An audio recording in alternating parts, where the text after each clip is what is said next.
Good morning, स्वागत छ सम्पूर्णलाई मेरो नयाँ एपिसोड नयाँ ब्लगमा। आज बिहानको अहिले चाहिँ अराउन्ड 7 बज्न लागिसकेको छ होइन। म चाहिँ यति धेरै भाँडा लिएर डेरीतिर जाँदैछु। अनि त्यसपछि धेरै दिन भएको थियो भ्लग पनि नगरेको, भ्लग गर्न पनि पाएको थिएन होइन। तर आज चाहिँ मौका मिलेको छ। अनि त्यसपछि आज दिन चाहिँ म दुध लिन चाहिँ अलिक टाढै जानुपर्छ कि यो गाउँमा। फेरि यस्तो ठाउँमा छु म, फेरि वरिपरि जङ्गल, यहाँ घर छ एउटा, त्यहाँ घर छ, अनि उहाँ घर छ। फेरि डाँडा डाँडामा मात्रै घर हुन्छन् फेरि गाउँमा, वरिपरि हुँदैनन्। अनि त्यस कारणले गर्दाखेरि म चाहिँ जानुपर्ने हुन्छ। यस्तो डाँडा डाँडामा घर हुने भएर, अनि नजिकमा डेरी छैन, त्यही भएर त्यहाँ पारिबाट यता पारिबाट चाहिँ दुध ल्याउनु पर्ने हुन्छ। पानी स्प्रिङ्कल भइरहेछ। अनि म जाने बाटो चाहिँ यही हो, यो मोटर बाटैबाट त्यहाँदेखि सरर उहाँबाट स्याट्ट खोलामा गएर, आज त मान्छे खासै रहेनछन् खोलामा नि, त्यही हो। यस्तै छ। अनि बिहानको समय छ, भर्खर तातो पानी खाएर अनि हिँड्नुको। बिहानको घाम खासै तातो पनि लागेको छैन, खै किन हो, पानी आउनलाई हो कि पानी त नआयो भने त दिक्क लागिसक्यो। पानी आउँदा आउँदा कति आउँछ क्या हो यो पानी पनि।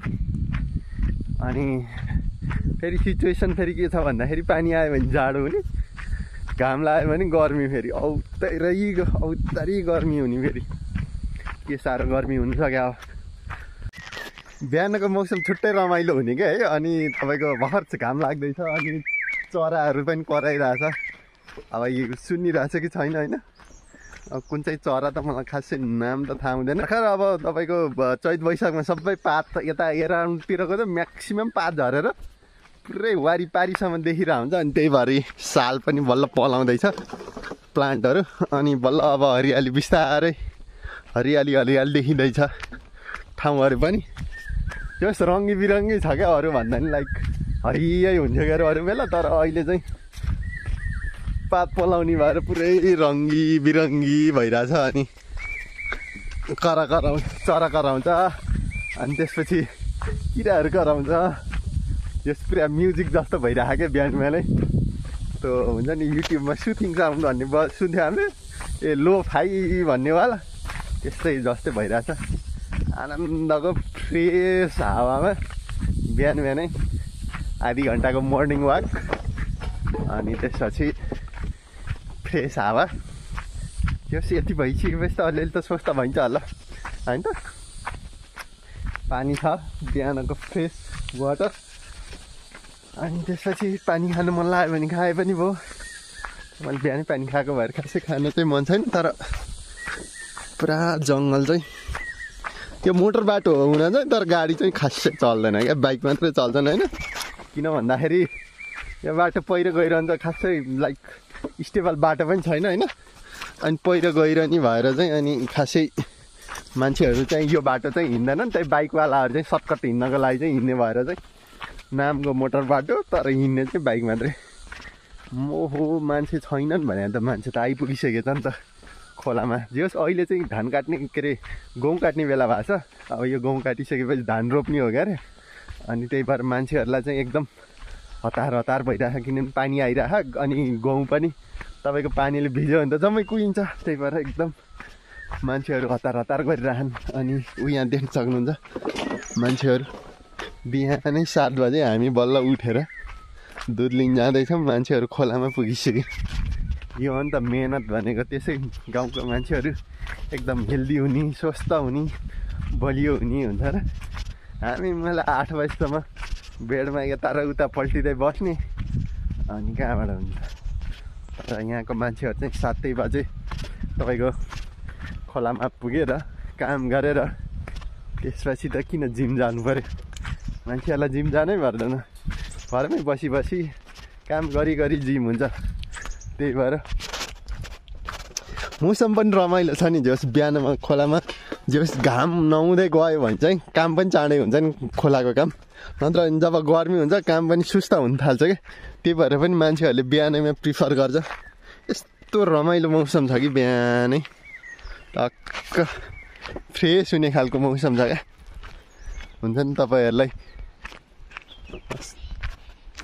मान्छेहरू ट्रेकिङ जान्छन् नि मेरो गाउँमै ट्रेकिङ छ यार ट्रेकिङ बिजनेस सुरु गर्नुपर्छ कि मान्छेहरूलाई ल्याएर दुध ल्याउनु लगाउने टुरिस्टहरूलाई ल्याउने दुध खोला ल्याउने त्यसपछि तरकारी खन्न के अरे बारी के अरे खेत खन्न लगाउने तरकारी लगाउने तरकारीबाट पनि पैसा टुरिस्टको यो पो बिजनेस ठिक होला जस्तो छ त अनि बिहानै इभिनिङ वाक सरी बिहानै मर्निङ वाक पनि हुन्छ मान्छेहरूले फ्रेस नयाँ कुरा पनि गर्न पाउँछ ठिक छ बिहानै नयाँ बिजनेस आइडिया आउँछ भने चाहिँ आउला जस्तो छ यस्तो छ यो खेत हाम्रो माउलीको हो यो खेत हाम्रै हो खेत जस्तो पनि छैन त त्यही पनि यस रमाइलो छ ठाउँ चाहिँ के को नक्कर के को छ ल त्यसलाई काम गराउने अलिअलि हुन्छ कि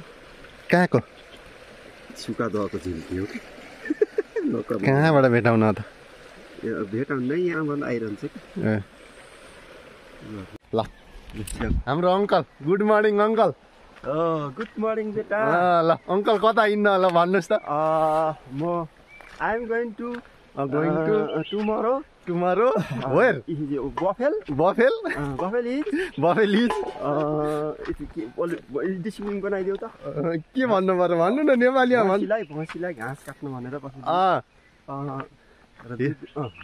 बोला त yes he is going to cut grasses for buffalo okay yes okay ल हाम्रो अङ्कल चाहिँ एकदम खतरा मान्छे हो क्या गुड ओके एन्ड दुध ओके यस टुमारो मिल्क भोलिको लागि दुध ल्याउनु पर्यो भन्नु भएको छ क्या अङ्कलले होइन भोलिको लागि नभनौँ एकदम बराबर एकदम एनिथिङ भन्नाले बराबर चाहिँ दुध आउँछ यहाँबाट घाँस काटेर लैसकेपछि होइन अङ्कल त्यही होइन कुरो तँ पनि भन्ने भन् त न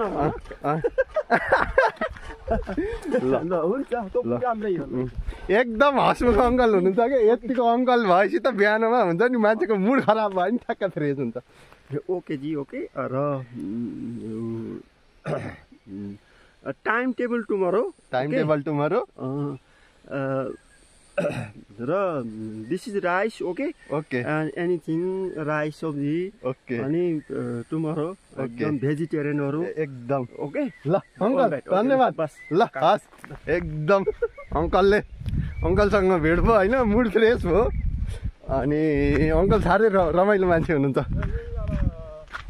हस् अङ्कल ल अनि अङ्कलसँगको भेट साह्रै रमाइलो हुन्छ जहिले पनि अङ्कलका कुरा सुन्यो भने अङ्कलले यस्तै गरेर 2 घन्टा बिताइदिनुहुन्छ ल दुध पनि आइसकेको छ अब सट्टसँगले दुध खाइन्छ बसिन्छ ज्यान त ला होइन त्यही पनि दुध चाहिँ ल्याउनु पर्यो भन्ने कुरो हो अनि हिँड्दै गर्दा हाम्रो प्रोग्राम त जारी राख्नै पर्यो अब यो देखेका फल खानै पर्यो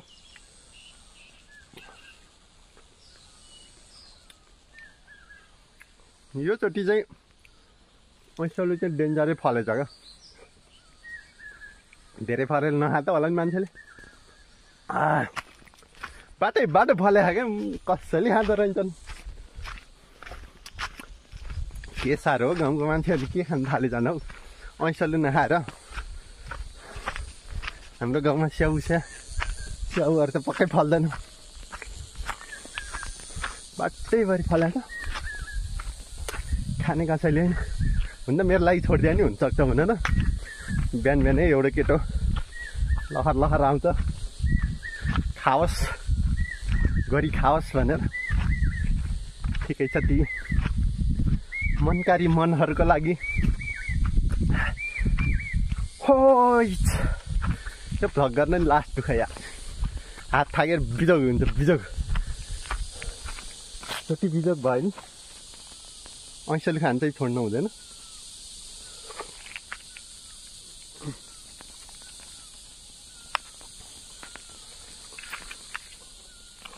नाइस नाइस। अङ्कललाई भेट भइसकेपछि त मेरो नि इङ्ग्लिस फुर्नु थाल्यो त। हाम्रो अङ्कल चाहिँ अलि धेरै इन्डियामा बस्नु भएको अनि खतरा सेफ पनि अनि इङ्ग्लिस डाइलग अङ्कललाई कडा फुर्छ। त्यही भएर क्यामेरा देखेर आत्तिनु भयो जस्तो छ। नत्र चाहिँ कडै हो। म यहाँ छु बाटोमा, यस्तो उकालो ठाडो ढिक छ। अब एउटा यहाँ सरप्राइज भेट्यो, जाम कि नजाम भयो। त्यहाँ पाक्या रहेछ थाकल, छोड्नु पनि मन लागेन, माथि जाने बाटो पनि छैन। वाट टु डु, जानु त पर्यो, यही भिडभाड जानु पर्ला जस्तो छ। आइसकेँ म यहाँ डाँडामा। ल मैले खान खोजेको चिज यही हो। आया यो कतिजनालाई थाहा छ होइन, यसको नाम चाहिँ थाकल हो क्या। अनि यो यति बेलै पाक्छ होइन, यस्तो हुन्छ यो।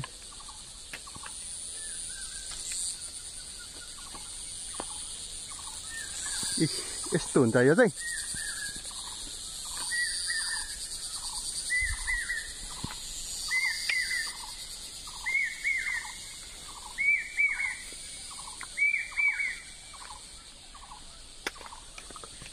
बाहिरको बोक्रा खाने, भित्रको फालिदिने, यस्तो गरेर। यो ठ्याक्कै कस्तो जस्तो हुन्छ भन्दाखेरि छोरा भन्छ नि, अथवा यो डेट्स हुन्छ नि, त्यो मुस्लिमहरूले खाने हो, त्यस्तो हुन्छ कि। मुस्लिमहरूले के भन्ने हो, सबैले खाने भन्न खोजेको यो। अनि यो मरुभूमिमा पाइने जस्तो छोरा भन्छ के अरे हाम्रोतिर। अब तपाईँहरूलाई के भन्छ त्यस्तो हुन्छ क्या, बबाल मिठो हुन्छ कि हुन चाहिँ। धेरै भएको थियो मैले खोजिरहेको थिएँ, तर पाएकै थिएन क्या। अहिले अप्ठ्यारोमा रहेछ, कसैले खाएर हिँड्छन्। धन्यवाद छ तिनीहरूलाई पनि। Finally I'm back. जहाँबाट सुरु गरेको थिएँ म त्यहीँ पुगेँ, खोलामा पुगेर आइसक्यो हामी। गर्मी त लास्ट भइरह। त्यहाँ चौतारामा गएर बसौँ भने नि, यत्रो हिँड्ने आँटै छैन मलाई, इन्ट्रेस्टै छैन मलाई। अब दिक्क लागिसक्यो। यो गाउँमा अहिले घर घर मोटरबाट पुर्याउने चक्करमा काठमाडौँका भन्दा बढी गल्ली हुन लागिसक्यो। अब यहाँ हिँड्दा हिँड्दै फेरि अर्को कुरा भेटिन्छ, खल्लुक भन्छ यो जातलाई। पाका छ कि छैन?